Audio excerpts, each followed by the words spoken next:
merupakan aspek yang paling rumit dibandingkan aspek yang lain. Ya, dibandingkan aspek pemasaran, aspek SDM, aspek keuangan, aspek operasional nanti tagihannya paling banyak. Ya. Bahwa nanti di dalam SKB ini kita ketahui bersama untuk menentukan sejauh mana sih bisnis itu mampu punya keunggulan bersaing, ya, atau competitive advantage strategy, ya, di mana nanti juga bisa mempengaruhi kesuksesan dari UMKM tersebut.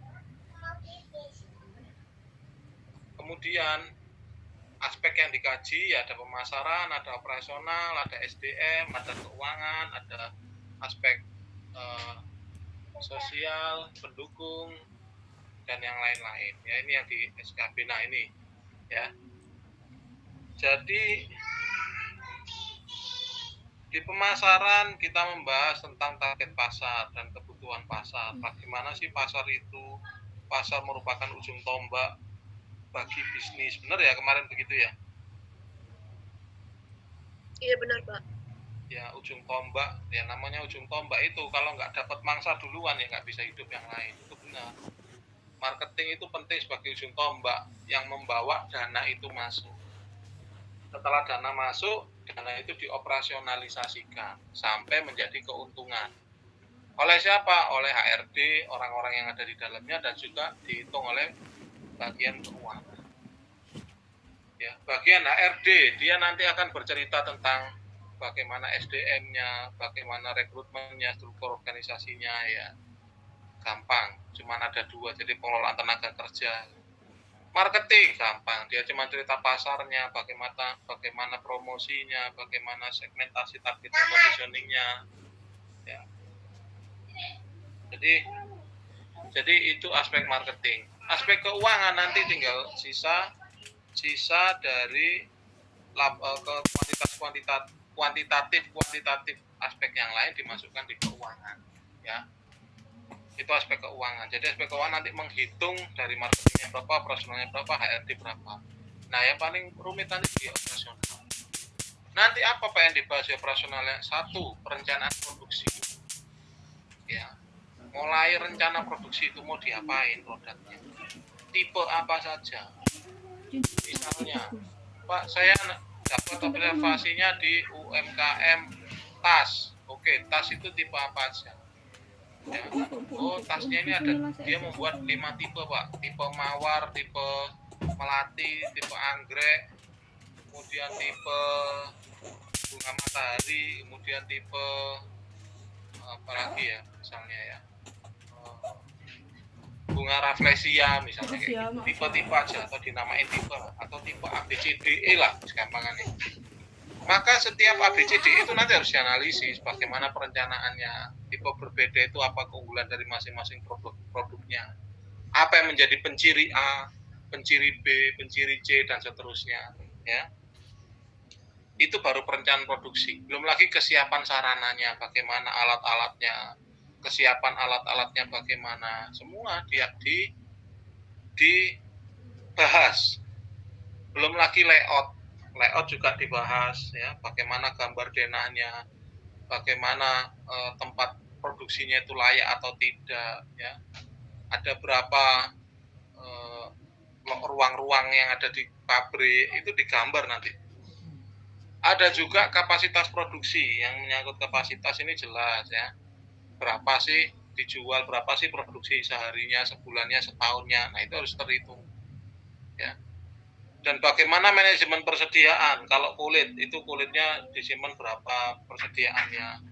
Kemudian di gudang itu isinya apa saja. Nanti dilaporkan semua, ya. Dan yang terakhir adalah QC atau quality control atau pengendalian kualitas produknya itu bagaimana, untuk memastikan bahwa setiap produk yang dihasilkan itu sesuai dengan standar yang ditentukan. Nah, itu harus ada analisisnya. Jadi ribet banget Pak. Iya, ribet banget. Makanya saya bilang, yang tangannya dapat operasional tuh saya yakin dia lagi sial.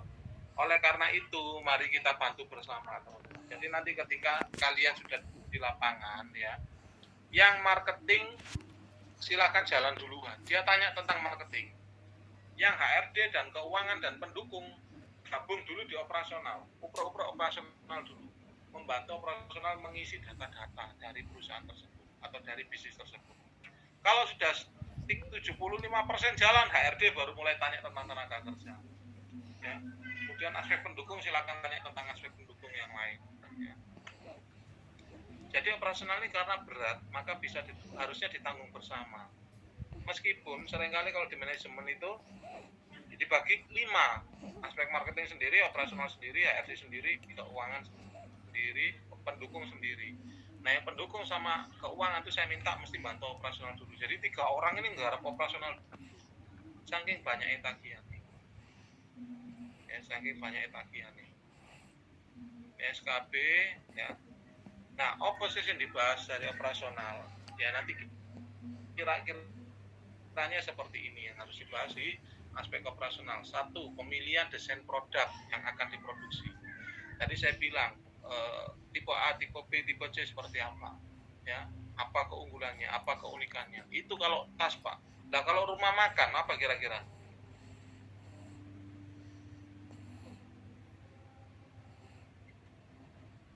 Kalau rumah makan itu kira-kira apa? Misalnya seperti Prima Rasa gitu, sejenis Prima Rasa, kira-kira apa yang dimaksud desain produknya ini? Menu-menunya Pak. Tampilan ya, gitu Pak.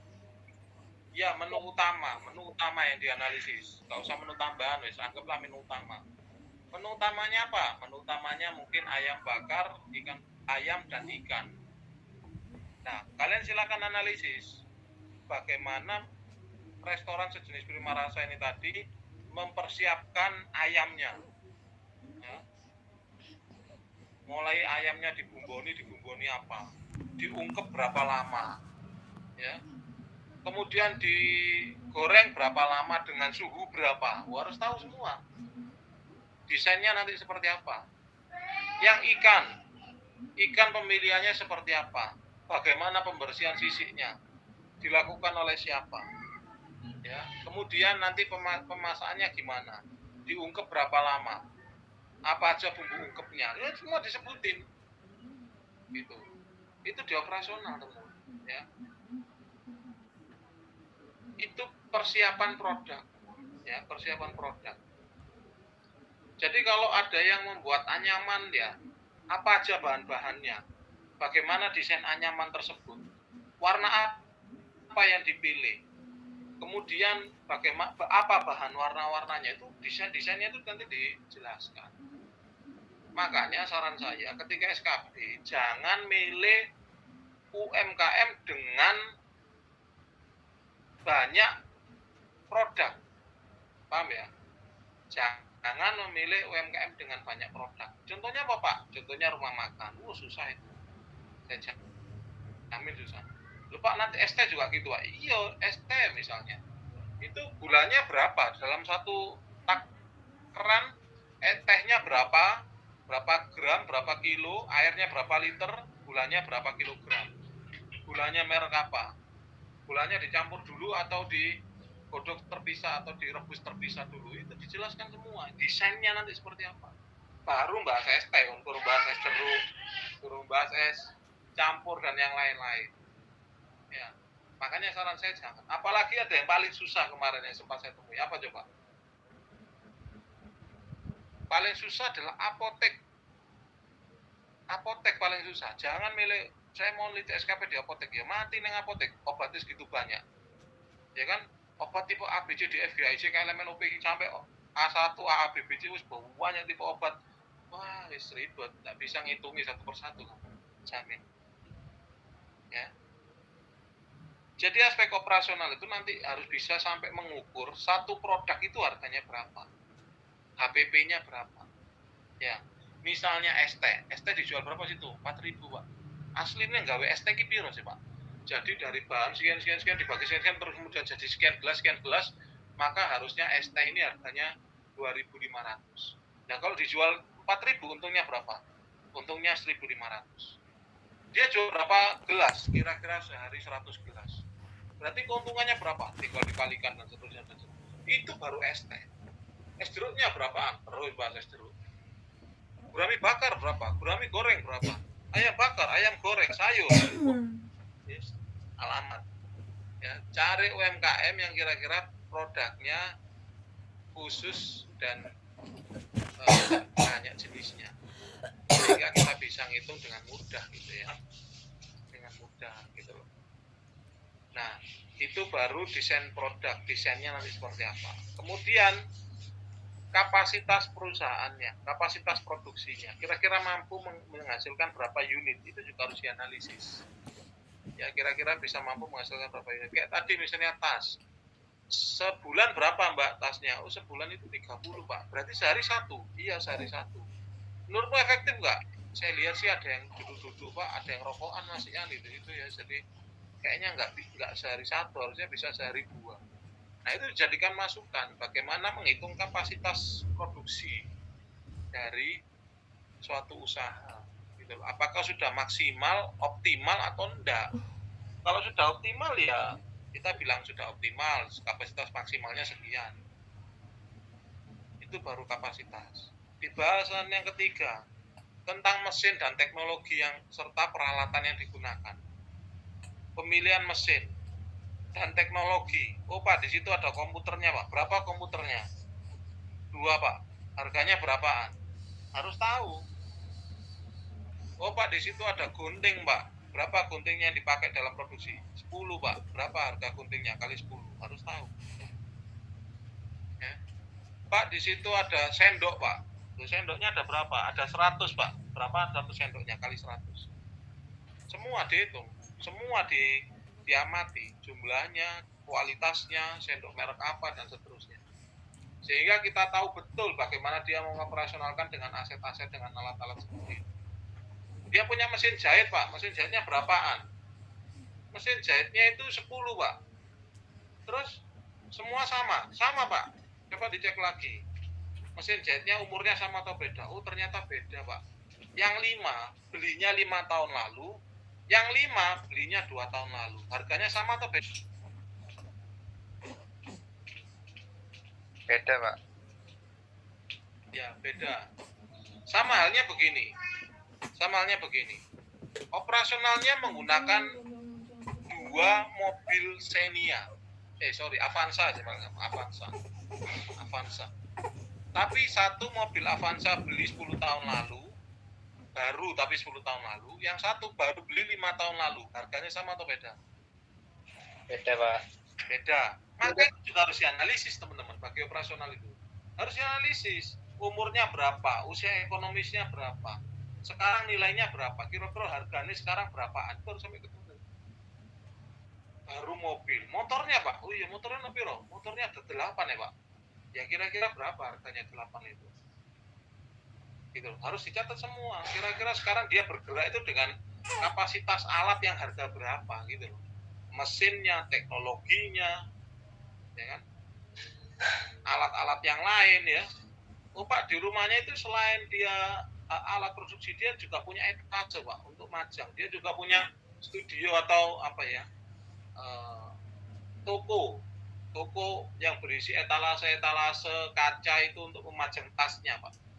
Ya hitungan etalase regoi piro, berapa kali berapa, luas berapa, kacanya berapa, kira-kira harganya berapa, kali berapa unit, dihitung sampai ketemu. Dan nanti angka-angka itu akan diumpankan di bagian keuangan. Itu bagian operasional. Makanya saya bilang dari awal tadi, saya ngambil tangan operasional, tak jamin hari itu dia nasibnya lagi sial gitu. Karena rumit. Nanti tolong dibagi, yang operasional harus konsep tuh. Sopo sing bagian basiki, sopo bagian basiki, nanti dibimbing sama pembimbingnya. Silakan tanya pembimbingnya. Bagaimana cara mengisi-ngisi data itu gitu. Tanyanya bagaimana ya. Seluruh peralatan. Pak di situ juga butuh penghapus pak. Penghapusnya piro? Penghapusnya 5 pak. Piroan penghapus? Ya kira-kira 2.000 kali 5 10.000. Dihitung. Ya, dihitung. Pak untuk memproduksi ini butuh baju khusus pak, supaya kuman-kumannya itu tidak masuk ke makanannya misalnya. Berapaan baju kayak gitu? 200.000 pak. Punya berapa dia? Punya 10. Oke, 200.000 kali 10, 2 juta selesai. Ya, semua bahan, semua mesin, teknologi, Ya, apa aja yang dipakai di situ, mesinnya apa aja, ya, harganya berapa itu harus muncul nanti seperti itu. Ya, itu nomor 3. Nomor 4, penentuan lokasi usaha. Ya, penentuan lokasi usaha harus dianalisis. Usaha ini berdasarkan ya, mendekati konsumen, mendekati tenaga kerja, atau mendekati bahan baku. Atau mendekati bahan baku. Itu juga nanti ada jenisnya. Silakan baca di teorinya, di bukunya SKP. Penentuan lokasi usaha itu apa maksudnya? Jadi orang usaha itu kan macam-macam. Ada yang ya karena dekat rumah. Oke, nanti dijelasin. Dekat rumah. Dekat dengan rumah pemilik. Kenapa kok milih dekat rumah pemilik? Kan pasti ada alasannya. Silakan dijelaskan. Oh, karena dekat dengan ini, dekat dengan bandara. Oh, karena ini diambil karena dekat dengan sumber. Ya, kalian tahu air santri enggak? Tahu Pak. Tahu. Ya, air santri.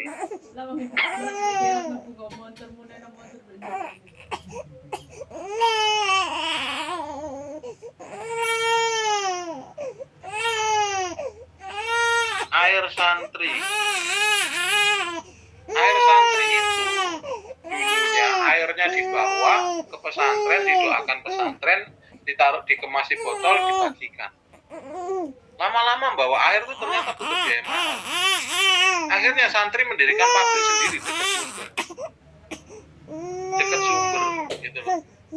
Nggak tahu nanti santrinya yang dibawa ke sumber, saya juga nggak tahu kan. Namanya air santri itu katanya kan punya keunggulan bahwa ini merupakan air doa dari para santri, makanya dinamakan air santri. Tapi kalau airnya dibawa ke pesantren kok biayanya mahal, maka santri memilih nambangnya dekat sumber air di perigen situ. Ini namanya penentuan lokasi usaha berdasarkan kedekatan bahan baku. Itu loh, bahan baku. Oh Pak, saya jual Pak, bisnis garam Pak. Kantormu di mana? Di Madura. Oh ya benar.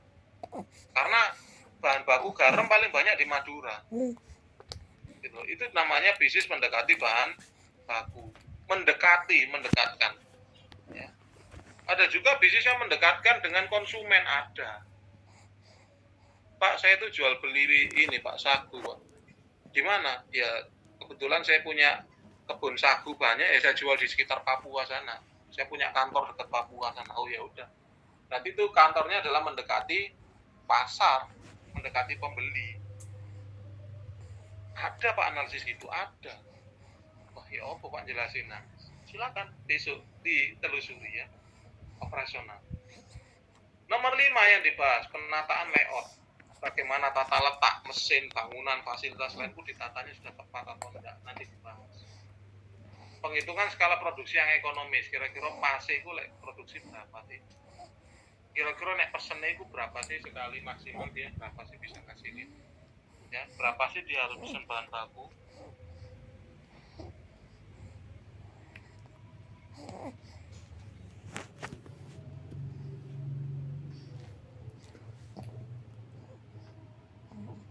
Itu namanya skala produksi yang ekonomis. Ya. Tujuan aspek operasional adalah untuk mengetahui atau menghasilkan analisis produksi yang sudah secara efektif dan efisien atau yang sudah optimal. Kita analisis. Ya. Nah, apa-apa yang harus dikaji? Ya, ada beberapa ini yang kita bahas. Bagaimana proses dan desain produksi? Bagaimana proses dan desain produksi? Pak Kausar tadi mengirimkan ada file contoh operasional. Tadi contoh operasional ya sudah saya kirimkan. SKP operasional contoh, filenya seperti ini. Ini adalah laporan SKP dari Prodi Manajemen ya. Angkatan tahun 2017. Kakak kelasmu angkatan tahun 2017. Kalian angkatan 2022. Benar ya? Betul, ya, 22. 5 tahun lalu ini. Dia masuk, dia mengerjakan 3 tahun lalu, tahun 2020. Dia melakukan observasi pada UD Limbang Jaya Makmur yang terletak di Kebraun Manis Tengah, Karangpilang, Kota Surabaya. Dia memproduksi apa? Memproduksi opak telo. Opak terbuat dari telo. Ini aja udah bisa dibahas desain produknya, Operasional banget. Kenapa kalau bahan telo warnanya harus ungu ya Pak? Ya namanya juga pakai telo ungu. Ya. Terbuat dari ubi ungu asli. Nah, yang nggak asli gimana? Nggak usah ditanya. Anggaplah dia asli gitu ya. Nah, ini ya. Pertama yang dibahas tadi apa, teman-teman? Pertama yang dibahas bagaimana proses dan desain produk. Ya. Pertama harus dibahas dulu ini yang pertama-tama. Produksinya gimana? Intermittent atau continuous product. Intermittent itu temponya nggak sama. Apakah produksinya 100, kemudian 200, kemudian 50, kemudian 300, kemudian 30. Ya, dia nggak bisa terlalu dipastikan. Itu namanya intermittent. Kalau continuous dia tetap 100, 100, 100, 100, 100, 100, 100, 100 terus. Tiap hari 100. Nah, itu namanya continuous. Sebulan 1000 Pak, 1000, 1000, 1000, 1000, sebulan 1000, 1 tahun 1200. Sebulan 1000, 1 tahun 12.000. Benar ya? Nah, itu sifat produksi. Sifat produk, apakah diproduksi massal, mass product, or product by order? Ya. Mass product or product by order? Ya. Kalau mass product, produk massal itu dicetak, ada nggak ada pesanan tetap dicetak. Ya. Ada nggak ada pesanan tetap dicetak, tetap dibuat. Tapi kalau by order, dia nunggu pesanan dulu. Pesan masuk baru dikerjakan. Pesan masuk baru dikerjakan. Tuh, ada yang resnya nih. Silakan tanya, saya nggak bisa lihat layar saya PPT sini. Sepertinya kepencet Pak itu Pak. Betul Pak, sepertinya tertekan. Oh ya wes. Jadi yang pertama dijelaskan adalah sifat produksi. Apakah dia continuous atau intermittent, apakah dia mass product or by order. Ya, karena kalau by order atau mix di antara keduanya, ya dia produk massal Pak, tapi on order khusus dia memperbesar kapasitas produksinya. Seberapa jauh derajat mekanisasi yang digunakan dan manfaat ekonomi yang diharapkan dengan adanya sifat produksi tersebut. Dan bagaimana nanti bahan mentah yang digunakan, bagaimana kesesuaian pemakaian teknologi, bagaimana mengerjakan tenaga kerjanya mampu nggak on order tambahan. Kalau nggak ada Pak, tenaga kerjanya dengan angka yang khusus. Kemampuan antisipasi terhadap teknologi lanjutannya bagaimana? Misalnya untuk mesin baru, ngomong iso nggak kira-kira mengoperasionalkan? Karena itu juga termasuk desain produk. Desain produk, namanya desain kan teknologinya berkembang. Ya, desain produk. Sifat produksi. Ini yang pertama dibahas. Coba cek. Nah, aspek operasional. Terlihat ini ya PDF saya? Terlihat Bapak. Aspek operasional. Dilihat dari proses bahan mentah sampai produk akhir, jenis produksi UD5Z Makmur adalah produksi terus-menerus, continue proses tersawa. Continue proses yaitu proses produksi barang jasa atas dasar aliran produk satu operasi ke proses berikutnya tanpa penumpukan. Jadi continuing aja 100. Hal ini dikarenakan opak telo yang diproduksi oleh UD5Z Makmur dalam jumlah yang banyak. Standar kualitas dijaga tetap dilaksanakan oleh, ini ada quality control sudah mulai masuk. Ya, mempertahankan kualitas produk yaitu memperhatikan resep dan jaga rasa yang konsisten. Berikut ini merupakan proses produksi opak telo. Proses produksinya, desain proses produksinya. Apa itu? Pertama telo ini disiapin. Ya, disiapin tuh ngapain sih Pak? Jelasin. Ini merupakan tahap pertama proses produksi yaitu persiapan alat dan bahan seperti bahan utama maupun bahan pendukung. Telone diumbah kayak diapakne kayak alat-alatnya dicuci dulu kayak itu namanya tahap persiapan. Tahap kedua adalah pengukusan telo. Pada tahap ini telo ditimbang sebesar 4 kg muncul teknisnya. Ya, muncul teknisnya. Setelah dikupas, dibersihkan lalu dikukus, dimasukkan pengukus sampai matang. Kemudian telo digeduk dan dihalus-haluskan, ditaruh dalam wadah dan telo itu disimpan dalam freezer untuk didinginkan. Muncul stepnya, disimpan, digeduk-geduk bahasanya. Muncul desainnya seperti apa. Setelah itu Pak, gimana? Tahap ketiga adalah pendinginan telo, diademin dulu. Kemudian baru pencampuran dengan bahan lainnya. Pencampuran dengan bahan lainnya atau selanjutnya adalah pencampuran. Tapi ini kalau sudah dingin dicampurkan dengan bahan lainnya, adonan ini dicampur sampai merata. Standar B. Berarti nek karoto gak oleh Pak, gak oleh. Sampai tidak ada gumpalan baik telo maupun tepung beras. Ono yang opsi tambahan beras dan kanji. Jelasin. Syukur-syukur ada foto nih, step by step. Ya. Kemudian pemanggangan, pendinginan sampai packaging, sampai packaging. Packagingnya ada 2 kemasan, yaitu kemasan plastik dan kemasan kardus. Ya, ini baru aspek nomor 1.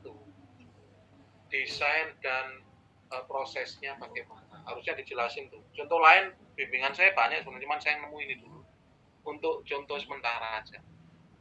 Yang lain Pak, ono sing digambar foto nih step by step ya, mulai kalau tempe itu mulai nyuci kedelai sampai kedelainya tempenya itu kedelainya dikasih ragi, dikemas, disimpan di gudang seperti apa, ditunggu berapa hari tempenya. Baru tahap 1 ini yang saya jelaskan. Tahap 2 apa? Penghitungan kapasitas perusahaan. Memperkirakan permintaan masa mendatang, menjabarkan perkiraan itu dalam kebutuhan kapasitas fisik, menyusun pilihan rencana kapasitasnya, menganalisis pengaruh ekonomi pada pilihan rencana kapasitas perusahaan, menentukan rencana pelaksanaan kapasitas. Terus ketemu, saya dihitung. Nah, kapasitas ini lihat ya, kapasitas produksi. Perhitungan skala ekonomis, dalam sehari Udin Limbang Jaya memproduksi 24 kilo telo, udah kelihatan tuh. Oke, masa pokoknya 24. Terbagi dalam 2 kemasan. 1 60-an dan 1 60 dalam kemasan plastik dan 40 dalam kemasan plastik, kardus gitu ya. Mungkin ada yang ketinggalan. Ya. Jadi dia produksinya segini, kapasitasnya adalah 20 kg telo pokoknya setiap hari dimasak atau dibuat. Ya. Perhitungan BEP digunakan untuk mengetahui keadaan produksi dan penjualan. Bagaimana sih BEP-nya? Ya. Jadi seluruh ini, ya, biaya bahan baku dihitung teman-teman. Ini ngitung BEP, break even point, kira-kira balik modal pada uang berapa, pada unit berapa. Telo 3.379, coba dihitung per tahun.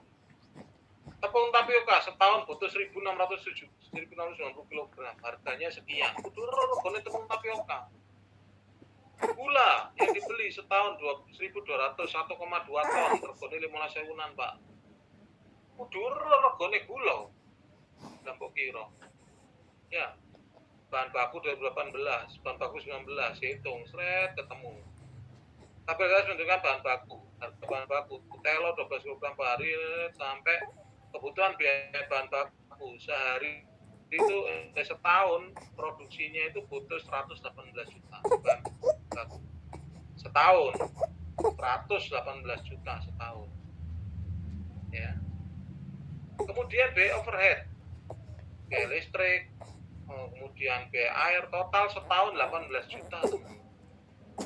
Tadi bahan bakunya 118,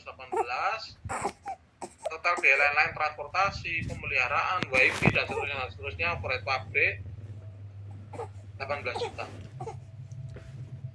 22 juta di tahun 2029. 22 juta 2019. Ya, overhead pabrik 22 juta. Nah, ketemulah 22 juta ditambah tadi, kemudian dilihat unit yang diproduksi. Unit yang diproduksi berapa? 33.696 plastik dalam setahun. Ini. Sampai dengan ketemu ini total biaya ya. Ini ya 242 juta setahun. Unit yang dihasilkan 33.000. Harusnya ketemu. Harga pokoknya berapa? Ternyata ketemu. Pokoknya adalah 7.000. Per plastik itu 7.000. Tapi dijual berapa, Pak? Dijualnya 13.000. 13.000 kurangi 7.200 berapa? 57 atau 58. Ini adalah margin namanya. Margin kontribusinya per unit adalah 5.000. Sampai ketemu kayak gini, per 1 unit berapa? Lupa lah unitnya kayak Pak. Gimana kira-kira teman-teman? Kalau unitnya banyak gimana? Ini kan cuma 1 unit ini, cuma opak telo 1 produk itu aja. Kalau produknya yang dihasilkan banyak gimana? Halo? Mungkin bisa di Ini antara ngantuk atau meratapi nasib pikiran guys. mungkin saya izin menjawab Pak, maaf jika salah. Mungkin ini kan untuk satu produk Bapak. Nah, kalau misal produknya bermacam-macam, berarti kita harus lakukannya itu satu persatu supaya bisa ketemu untuk per unit ini seperti apa, per barang atau per produk itu seperti apa. Karena kalau misal kita lihat lagi dari belakang, itu bahan-bahannya kan pasti berbeda-beda. Jadi perlu kita hitung satu-satu gitu Bapak.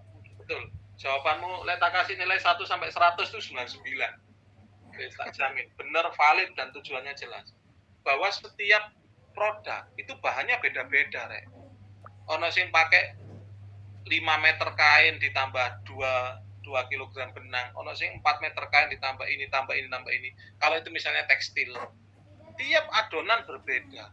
Tiap produk bahannya beda. Kalau ayam, rego ayam sekilo berapa? Kalau gurami, rego gurami sekilo berapa? Lah kalau banyak Pak, yo hitungan satu persatu kayak gini. Sampai ketemu ST itu 1 unit berapa dijual berapa? Es jeruk 1 unit berapa dijual berapa? Ya. Kemudian ayam bakar itu 1 unitnya berapa sampai dijual berapa? Nasi itu 1 taker berapa sampai dijual berapa? Piro nasi? Kalau nasi sih di situ jualnya 5.000 Pak. Jane nek gawe nasi segitu berapa biayanya? Ku disuruh jawab. Nasi 1 porsi. Bayangin, operasional. Buka kudu nangis nanti gara bikin. Jadi yang kemarin ngambil operasional selamat datang. Welcome to the jungle gitu ya. Iki untungnya pinter gitu, dia ngambil cuman opak cuman 1 produk gitu toh. Gitu loh. Nah, kalau misalnya diwakili boleh nggak kira-kira teman-teman?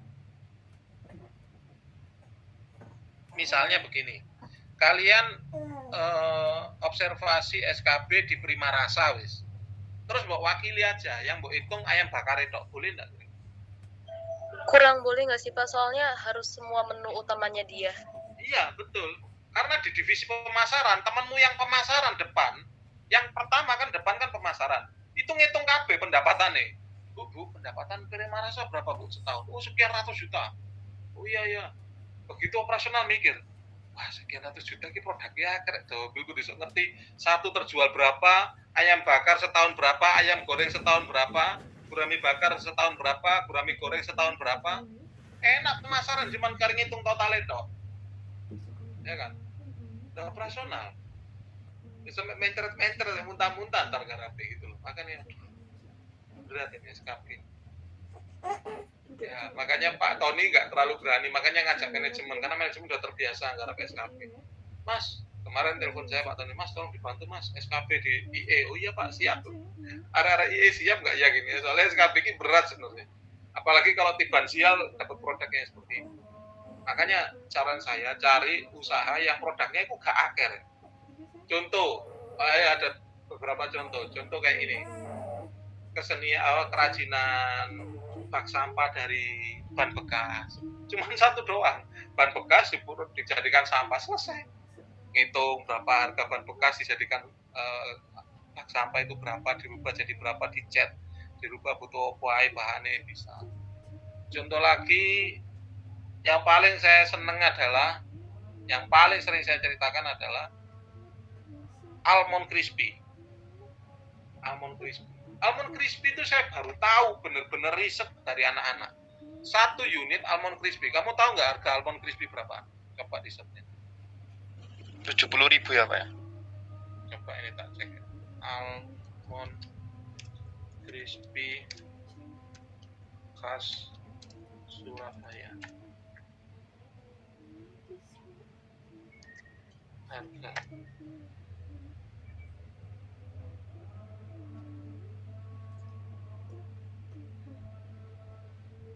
nggak muncul. 68, 70.000, 50.000, sekitar segitu. Ya kan? 64, 96.000. Ini biasa nih. Anggaplah yang curang, nggak ada ya. Kamu tahu ini BEP-nya berapa? Ayo, keluarin angka wes. Atau saya pernah ceritain Almond Crispy.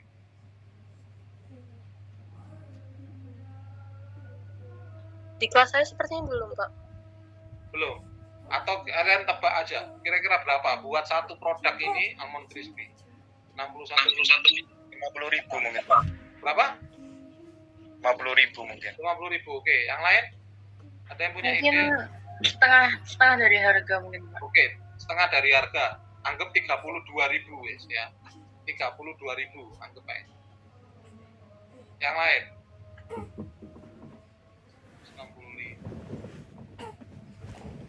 Ini hasil scientific research dari anak-anak saya manajemen, turun ke lapangan, dia memproduksi Almond Crispy, jualnya 50-an sekian, ya 55 sekian waktu itu dia cerita.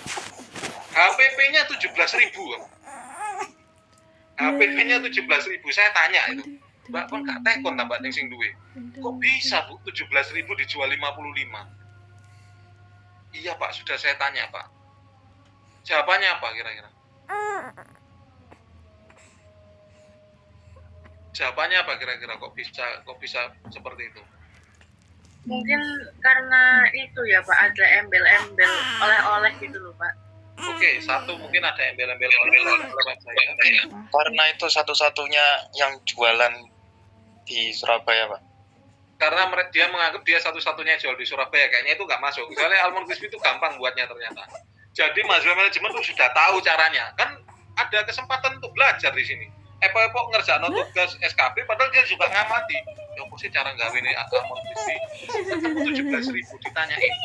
Bener nggak 17.000? Iya mas, sebenarnya cuma 17.000 mas. Loh, kok dijual 55 ya? Jawabannya adalah, kalau ini saya jual 30.000, nanti akan menghancurkan harga pasar. Paham nggak? Kalau nanti harga pasar turun semua, podong murah-murahan, nanti mereka untungnya sedikit. Gitu loh. Jadi mereka itu para pedagang Almond Crispy itu sepakat. Gelem gak gelem, doyan gak doyan, adewe ngedol kudu rego-rego 50-an misalnya. Nah, tinggal kita mengelola dengan bahan yang berapa. Kita mau jual dengan harga 17-an, memproduksi dengan 17-an, kita mau memproduksi dengan harga yang 25 ribuan terserah. Pokoknya jualnya di kisaran 50, jangan kurang. Itu disepakati ternyata, teman. Bayang no.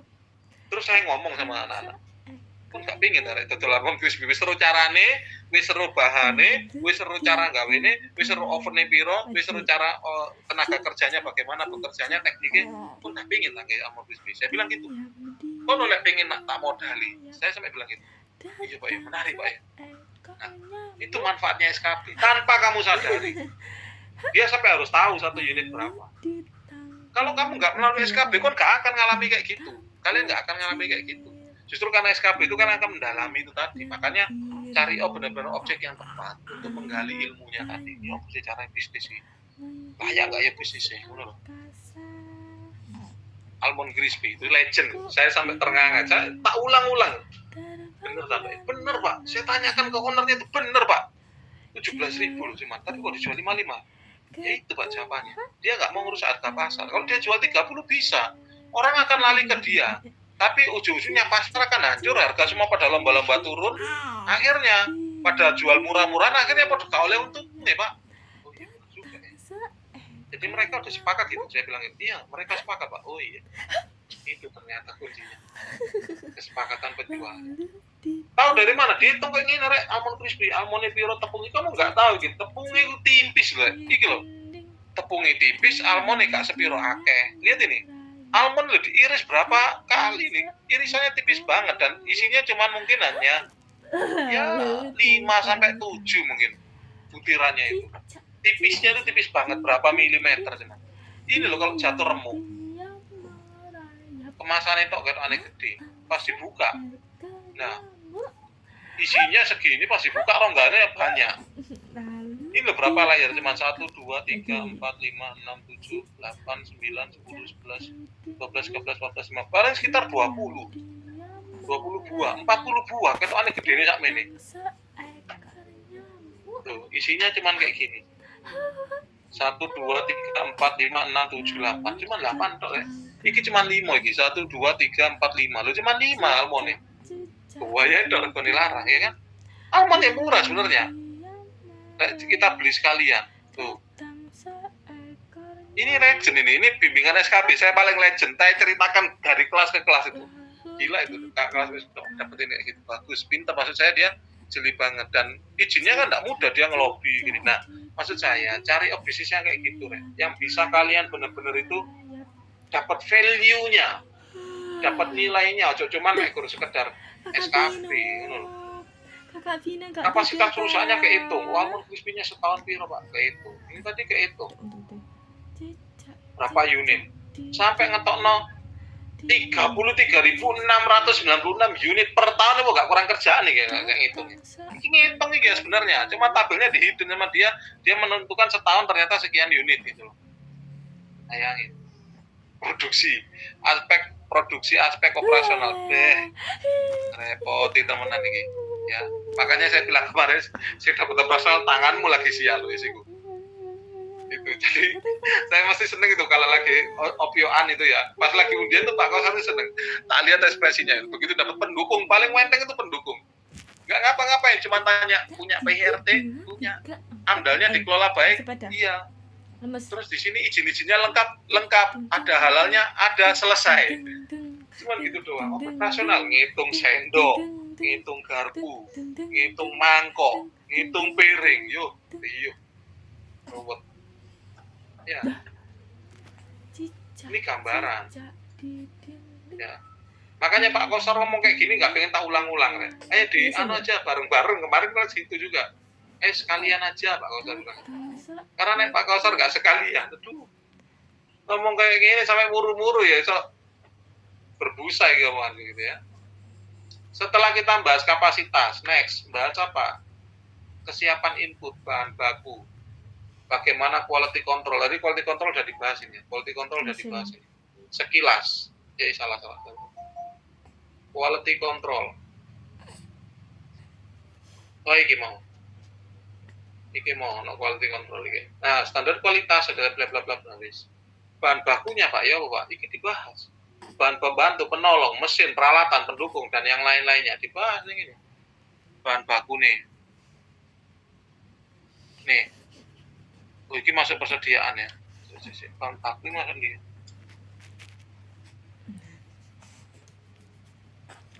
Oh iya benar ini bahan baku, bahan pembantu standar kualitasnya bagaimana? Bahan baku ditentukan oleh ini. Bahan baku ubi bersumber dari supplier di Malang dan Pacet. Ya. Ketersediaan bahan baku pendukung pada PMU disediakan dalam jumlah yang banyak. Ya, pendukung dan bahan baku utama. Ya, sehingga terdapat jumlah banyak. Pemasok digunakan adalah penghasil telo, baik telo madu maupun telo ungu, bisa dicampur berarti. Pemasoknya berada di Pasep dan Batu Malang, Batu terus juga Malang. Ya, bahan baku utama pendukung telo, tepung kanji, tepung beras, margarin, santan kara dan yang lain-lain. Bahan pendukungnya. Economic order quantity dihitung BDE. Berapa kira-kira kapasitas pesan pi, ngitung kayak gini. Gula dihitung piro, tepung tapioka dihitung piro, tepung beras dihitung piro, koyo Kak mencret kerjaan ini. Yang bagian operasional ya welcome to the jungle gitu ya. Makanya sebagian operasional itu dosen SKB paling males. Mesti operasional, Pak Kausar kok jelasno, ya aku kon jelasno operasional mesti. Wis nakalan. Harusnya saya itu keuangan, saya sebenarnya faktanya adalah keuangan, tapi operasional ini dia harus rinci, dan Pak Kausar kebetulan biasa hidup dengan rinci gitu ya, dan ribet gitu, dan yang lain nggak mau ribet jelasinnya, operasional Pak Kausar aja, mesti aku pilih, bermateng aku operasional lagi, jelasinnya dia ya, harus saya jelaskan, dadak ngitung EOKI telo, EOKI tepung beras, EOKI tapioka, EOKI gula, lupa nek bahannya kayak Pak, teh, kopi, ya sembuh rek, itu kan kayak gitu. Nanti diskusikan sama pembimbing. Makanya tak kasih contoh. Iki contoh sing lumayan sederhana. Ono meneh sing luwih rumit ya ada. Daripada kamu tak tunjukin kok berhalaman-halaman ratusan halaman kok sedang semaput nanti ya. Wis gak usah. Tak kasih contoh sing gampang dan kamu harus segera mencari objek yang gampang. Itu pesan saya sebelum menyesal, karena menyesal itu di akhir. Kalau di awal pendaftaran ya. Nah, aku peralatan mesin dibahas sumber daya manusianya bagaimana, kapan produk atau jasa diproduksi, sifat produk, sifat lamanya proses produk, ketersediaan kondisi pasar, sistem penjualannya bagaimana, siapa saja yang terlibat, SDM-nya yang dibutuhkan, kualifikasi seperti apa dibahas kabeh. Ini fasilitas dan sarana produksi dibahas, kebutuhan pegawai, masa pegawai ke SDM-nya ini sedikit dibahas ya. Pak Bulu Kari dalam jangka menjadi nilai kekeluargaan. Pegawai dipilih sangat dekat ya, sehingga kinerjanya bisa dikendalikan. Tata ruang ini selanjutnya yang dibahas, job specification. Terakhir proses produksi, urutan proses produksi, layout by product, layout by process, layout by station. Digambar coba tata ruangnya. Ini ya. Kurang kerjaan piye operasional kita bilang ini. Ruang tamu, ruang administratif ini sebenarnya masih kurang. Kurang apa kira-kira?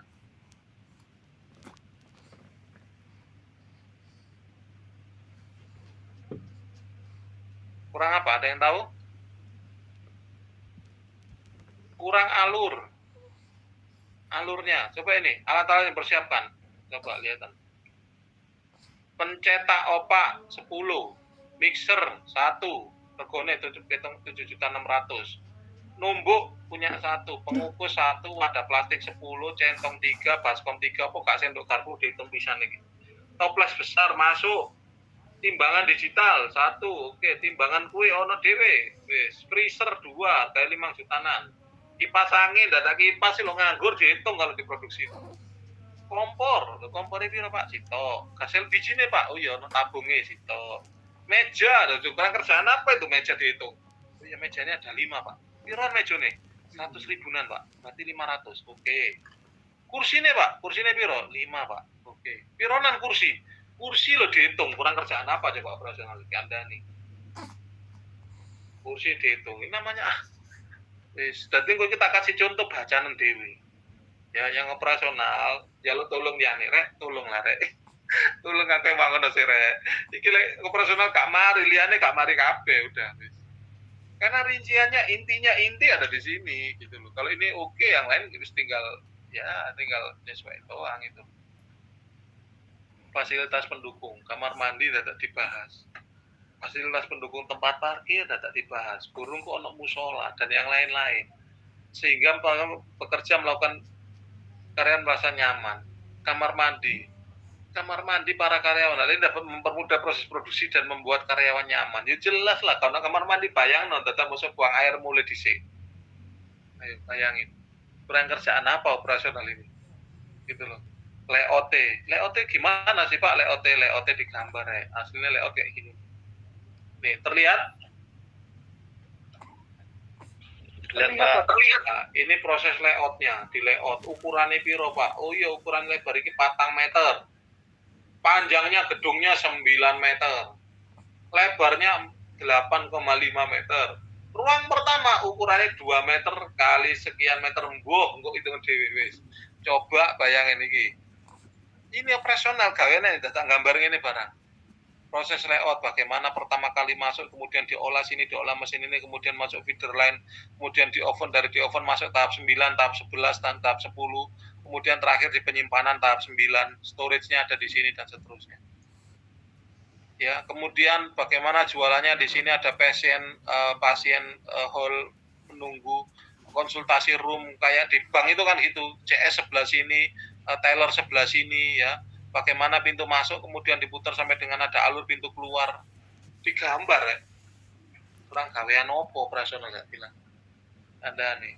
Rawat nih, makanya saya sudah operasional aku tarik napas ya Allah. Aku pasrahkan hidupku ini padamu ya Allah. Ini saya jelasin ojo sering-sering, cukup kalau perlu satu angkatan sekali saya ngomong, timbangannya aku ngomong berulang-ulang ya Allah. Ini ngomongnya berat, iki jelasinnya berat, ya. Pergone akeh sing dibahas iki ya. Dadak kurang kerjaan, ono layout digambari kayak gini ya coba. Operasional ya. Yang lain mohon maaf minggir dulu gitu ya. Ruwet ya. Manajemen persediaan bahan baku, bagaimana EOQ tadi udah tak lihat kan ya. EOQ-nya tepung, EOQ-nya ini, EOQ-nya gula ya Allah.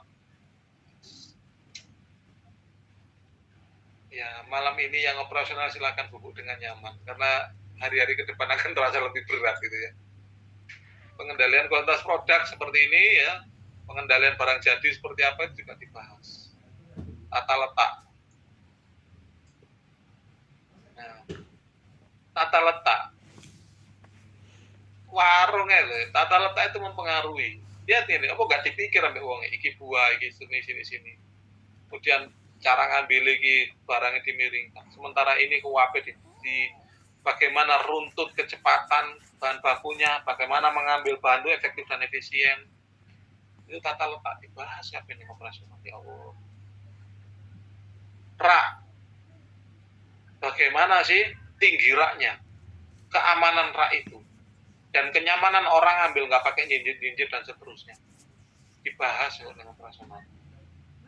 Nek dia punya rak seperti ini, kalau dia punya etalase, tadi kan saya bilang, Pak, kalau dia punya toko juga Pak, ada etalasenya dari kaca, ya hitungan kacanya piro, berapa baris, regone piro, keamanannya bagaimana, kenyamanan bagi konsumen, bagaimana melihat apa etalase dari raknya itu nggak dari besi tapi dari kaca, ya dibahas ya.